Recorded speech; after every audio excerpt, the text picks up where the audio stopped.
My name is Lauren Hale. I'm 33 years old, and until last spring, I honestly believed I owed my family every ounce of energy I had. I believed I was supposed to answer every 10 p.m. phone call about my sister's drama. I believed I had to lend money because I was the stable one. I believed I had to take care of my mother because good daughters sacrifice.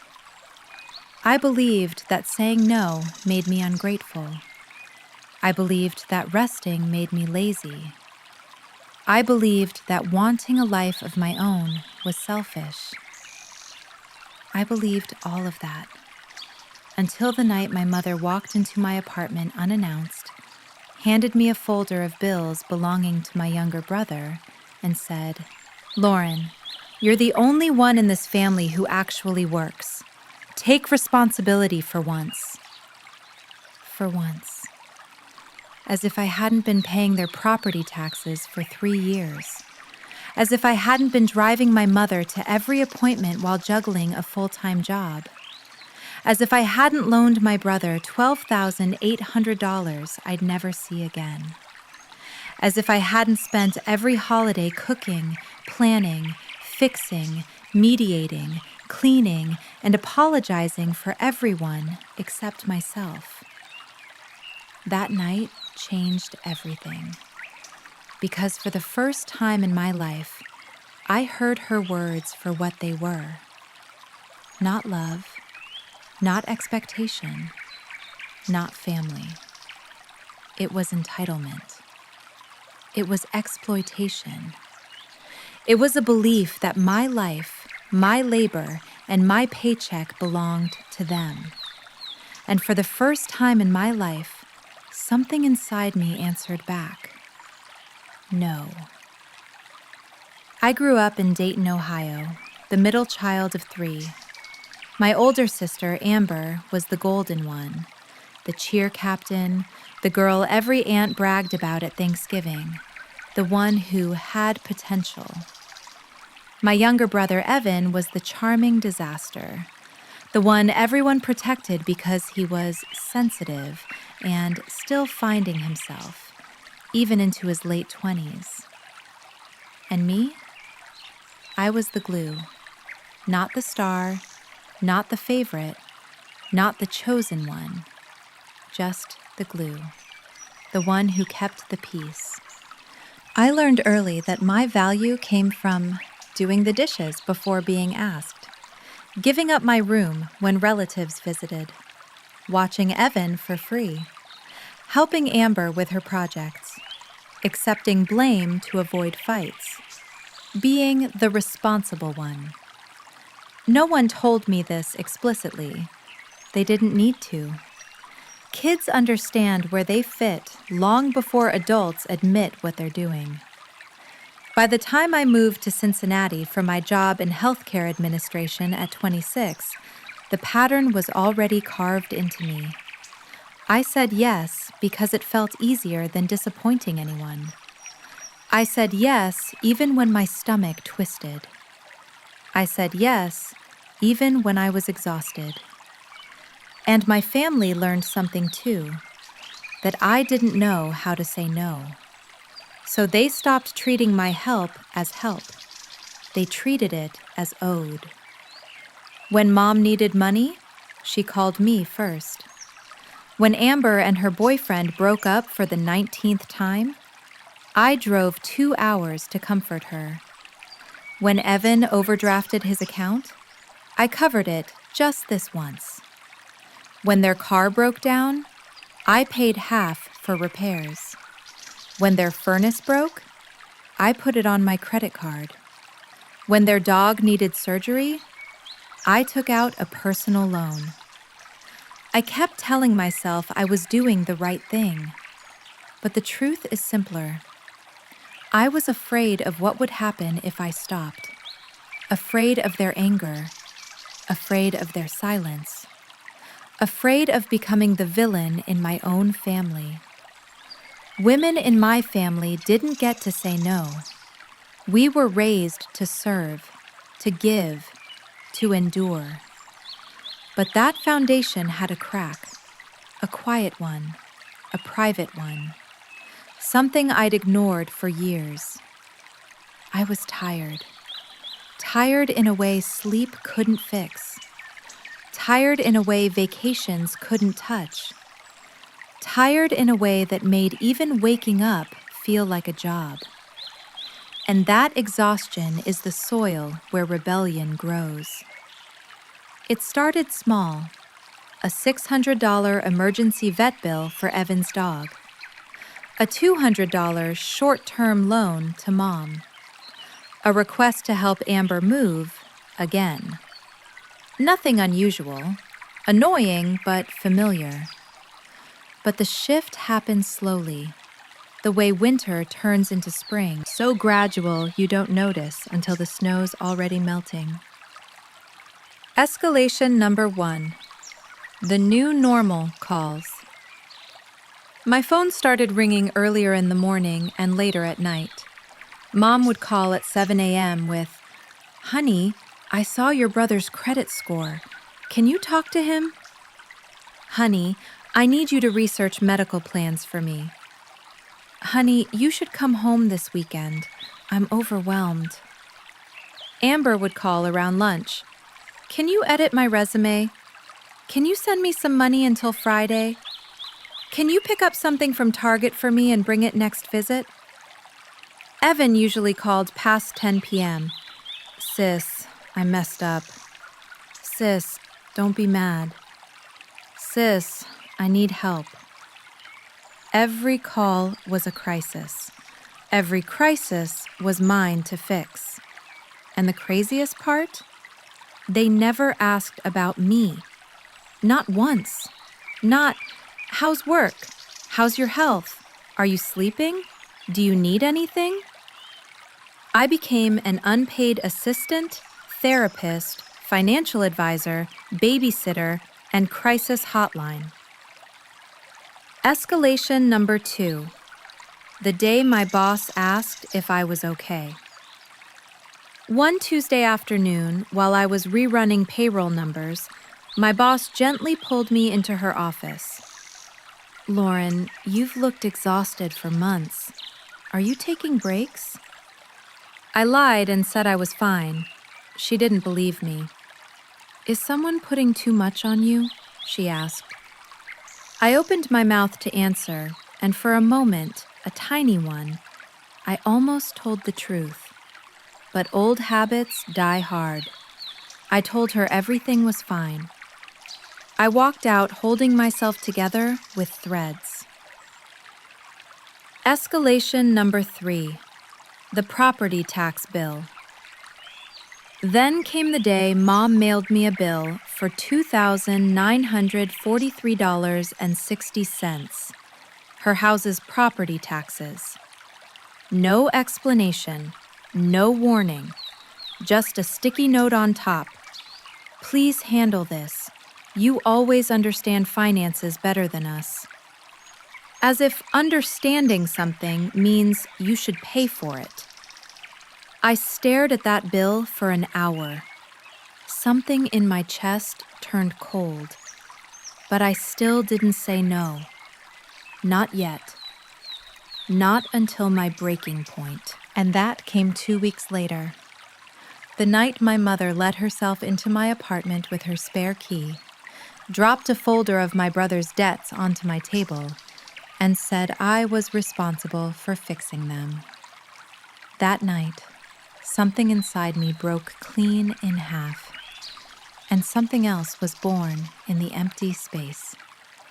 Not anger, not rebellion. Clarity, the very thing they feared. When my mother slapped the folder of Evan's debts onto my kitchen table, something strange happened inside me. I didn't cry. I didn't argue. I didn't plead. I didn't defend myself. I didn't explain why I couldn't take on more. I didn't do any of the things I had done for the past 15 years. I just froze. Like my brain finally hit a wall after spending a decade running. My mother stood over me, hands on her hips, her tone sharp enough to cut. "Lauren, don't look at me like that. Your brother is drowning. He needs someone with a stable income, someone dependable. That's you. You've always been the responsible one." Responsible. That word tasted bitter that night. "You have no kids, no husband, no mortgage," she continued, like a prosecutor listing charges. "You have no big expenses. What do you even need your money for?" I remember staring at her, watching her mouth move, hearing her voice like it was underwater. Because for the first time in my life, I heard the sentence behind the sentence. You don't have a real life, so your life belongs to us. I sat down slowly, the chair creaking beneath me. "Mom," I said quietly, "why is this my responsibility?" She blinked as if she genuinely didn't understand the question. "Because you're the only one who can handle it. Honestly, Lauren, sometimes I think you forget how lucky you are. Evan struggles. Amber struggles. You don't." Lucky. Lucky that I worked 60 hours a week? Lucky that I lived alone because everyone I dated complained I was emotionally exhausted? Lucky that my savings barely scraped 5 figures because I'd spent years covering their emergencies? Lucky that I took care of everyone except myself. She kept talking. I don't remember the exact words. I just remember the feeling. A heavy, thick quiet spreading through my body, like someone muffled the world with a blanket. For the first time, I didn't respond out of fear or guilt. I responded out of truth. "I can't do this," I whispered. My mother's eyes narrowed. "What do you mean you can't? You always do." Not this time. Something was shifting inside me and she didn't see it, couldn't see it, because she'd spent my entire life assuming the Lauren she knew was permanent. She didn't realize that version of me was ending. "It's not my job," I said. "I can't fix Evan's life." Her lips tightened. "It is your job. Family helps family." The sentence hit me wrong. Wrong enough to snap the quiet in half. "Family doesn't use family," I said softly. And that was the moment, right there, when the air changed. Her expression hardened into something stone cold. "Lauren," she said, voice sharp, "stop being dramatic. You know how your brother is. He's fragile. If he doesn't get help, he could lose everything." I looked down at the folder. $18,702. 3 credit cards, 2 missed car payments, a payday loan, and every page had his signature on it, not mine. I slid the folder back toward her. "I'm not paying this." For a second, the whole world seemed to stop. My mother stared at the folder like it was a bomb she didn't know how to defuse. "You are choosing to let your brother suffer?" she asked slowly. "No," I said. "I'm choosing not to drown with him." She exhaled sharply, a laugh with no humor. "You've changed," she said. And she didn't say it like a compliment. She said it like an accusation. Then she grabbed her purse, stood, and said the last sentence of the night like a curse. "If you walk away from this family, don't expect us to be there when you come crawling back." The door slammed behind her. My apartment was so quiet after she left that the refrigerator hum sounded like thunder. The silence wasn't peaceful. It wasn't comforting. It was terrifying. Because now that I'd said no, I had to figure out who I was without being their solution. I sat there for an hour, maybe 2, staring at the blank wall across from me. No calls, No texts. No knocking. No, sorry, I overreacted. Just the kind of silence that forces you to think about every decision you've ever made. And that's when a new thought came to me. Slow, careful, unfamiliar. Maybe I'm not the problem. Maybe the system is the problem. And maybe I can break it. That thought, small and fragile as it felt, became the beginning of something I never expected. My freedom. The next morning, my phone was full of messages. Not from my mother, from Amber. Amber, Mom said you refused to help Evan. What is wrong with you? Amber, you know he's struggling. Why are you making this about you? Amber, are you seriously doing this right before Easter? Amber, you're acting selfish. I don't even know who you are lately. Selfish. There it was again. A word women are taught to fear more than exhaustion, more than resentment, more than burnout. I stared at her messages until my vision blurred. Then Evan finally texted. Evan. Wow. Evan. Mom said you're abandoning me. Evan. I always knew you thought you were better than us. Evan. Thanks for nothing. Something inside me clicked. A gear that had never turned before. A new boundary forming in real time. I typed one sentence back. Lauren, I'm done being responsible for choices I didn't make. And I turned off my phone. Not silence this time. Relief. A bright, sharp clarity cutting through years of fog. That was the moment I made the decision that changed everything. I wasn't going back.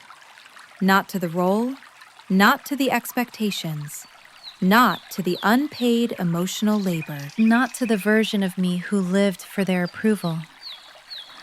I didn't know what the new version would look like, but she felt real, solid, alive. I took a deep breath, then another, and then I made the decision that would set the entire revenge arc into motion. I would get help, real help, from people who actually knew what family boundaries were. Because if they could rewrite the rules for me all these years, I could rewrite them for myself now. This time, permanently. When you grow up being the responsible one, the idea of pulling away feels impossible. Like trying to walk out of a burning house, even though you've lived in it your whole life. I didn't know where to start. I only knew I couldn't survive like this anymore. So I made a plan. Not dramatic, not cinematic, just painfully practical. A plan that started with a single truth. I could not fix my family, but I could fix my boundaries. And boundaries, I learned, are less about saying no to others and more about saying yes to yourself. Step 1. I made an appointment with a therapist. Not to talk about trauma, not to cry about my childhood, not to untangle years of manipulation, just to learn one skill: how to not feel guilty for saying no. My therapist, Dr. Rowan, looked at me the first session and said, "Lauren, you aren't selfish. You're conditioned." That sentence cracked my world open. Conditioned to respond instantly, fear conflict, absorb everyone's crisis, carry more than my share, apologize for existing.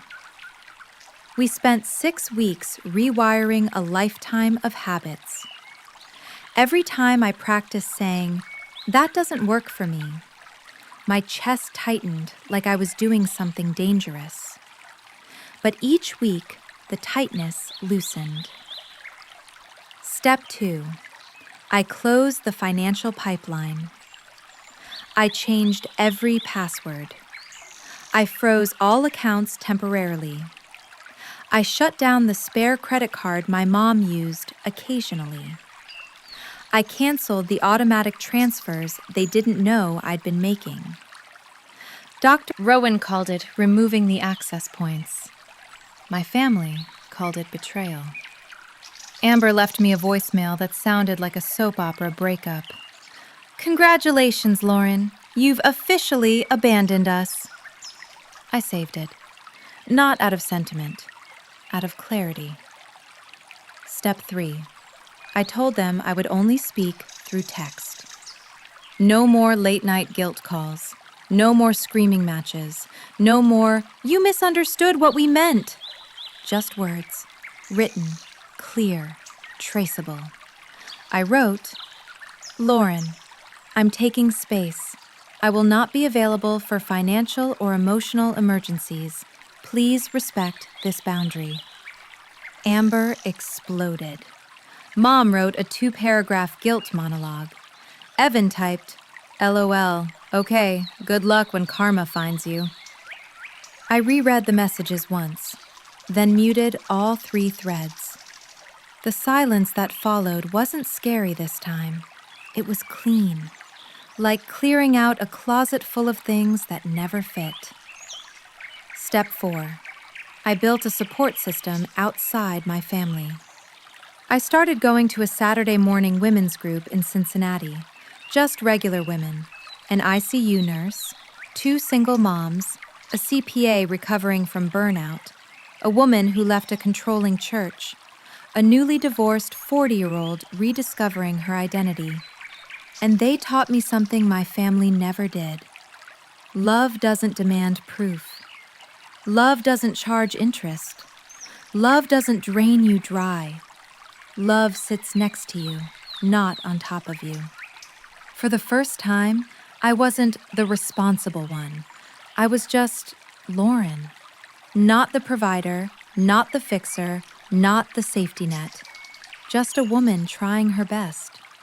And the craziest part? It was enough. My therapist once said, "Systems don't fail when too much pressure is added.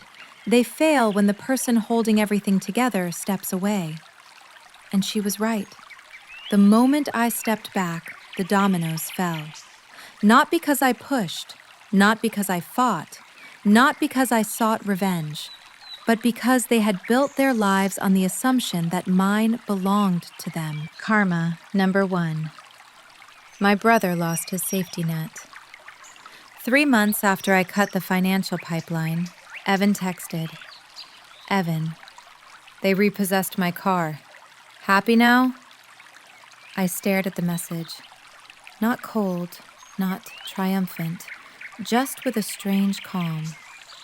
"Lauren, I'm sorry you're going through this. I can't fix it." He didn't reply, but I later learned he finally got a part-time job, enrolled in a budgeting class, stopped gambling online. His life didn't fall apart. He just had to build it himself for the first time. Karma number 2. My sister's image cracked. Amber had always been the golden child. Perfect hair, perfect Instagram, perfect narrative. But guilt is a weak stage to stand on. Without me behind the scenes helping her rewrite her resume, drive her to interviews, loan money for new outfits, proofread every email, she began missing deadlines, failing to show up, getting called out by coworkers for being unreliable. Eventually, she lost her job at the salon. Mom blamed me, of course, but deep down, everyone in that house realized the truth. Amber had never learned responsibility because I had always carried it for her. When I stepped away, the illusion shattered. Karma number 3. My mother had to deal with her own life. This one hit the hardest. Not because I felt guilty, but because I understood her more clearly than ever. Without me, her stress went up. Her unpaid bills caught up. Her friendships thinned. Her health appointments piled. Not because she was incapable, but because she'd relied on me for decades. A full workforce in one daughter. She called one day, the first time in weeks. I didn't answer. She left a voicemail. Her voice was smaller. "Lauren, I didn't realize how much I put on you. I'm trying to manage things myself." It wasn't an apology, but it was the closest thing she'd ever given me. I saved that message too. Karma number 4. The family group chat imploded. Once they couldn't use me as the family buffer, the old conflicts resurfaced. Amber accused Mom of favoritism. Evan blamed Amber for never doing anything. Mom called both of them ungrateful. They dragged each other with the energy they used to aim at me. And for the first time in my life, I wasn't in the center of the storm. I wasn't the referee. I wasn't the emotional punching bag. I wasn't the fixer. I was outside the arena, watching a circus I no longer belonged to. It felt like breathing fresh air after years in a smoke-filled room. Karma number 5. They realized my absence cost more than my presence ever did. People think karma is lightning, but most karma is math. Subtract the person doing all the labor, and watch how fast the structure collapses. My mother eventually sent a text. "Mom, I didn't know I was relying on you this much. I'm sorry you felt alone." Not perfect, not emotionally fluent, but real. I stared at that message for a long time. It didn't fix everything, but it proved one thing. They finally saw what I had been doing all these years, because I stopped doing it. Today, my life looks nothing like the one I lived a year ago.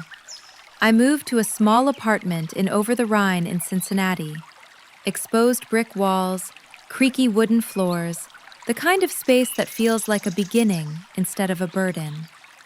I joined a hiking group. I learned to cook for one and to enjoy it. I started dating again, slowly, carefully, without apologizing for my boundaries. I sleep, not collapsing sleep, real, peaceful sleep. And the wildest part? I have free time, actual free time, to rest, to think, to exist. My relationship with my family now? We speak, sometimes, with space, with boundaries, with mutual responsibility. I am not their safety net. I am not their wallet. I am not their crisis manager. I am not their substitute emotional parent. I am their daughter, and only their daughter. The role I should have had all along. If you're a woman who feels overworked, unappreciated, or used by the people who love you, this is your sign. You don't have to burn yourself down to keep them warm. You don't have to be the responsible one just because you were raised that way. You don't have to save anyone who refuses to save themselves. You don't have to earn love with labor. You are allowed to rest. You are allowed to choose yourself. You are allowed to disappoint people who expect too much. Family shouldn't feel like a full-time job. And your life, your energy, your money, your future, does not belong to anyone but you.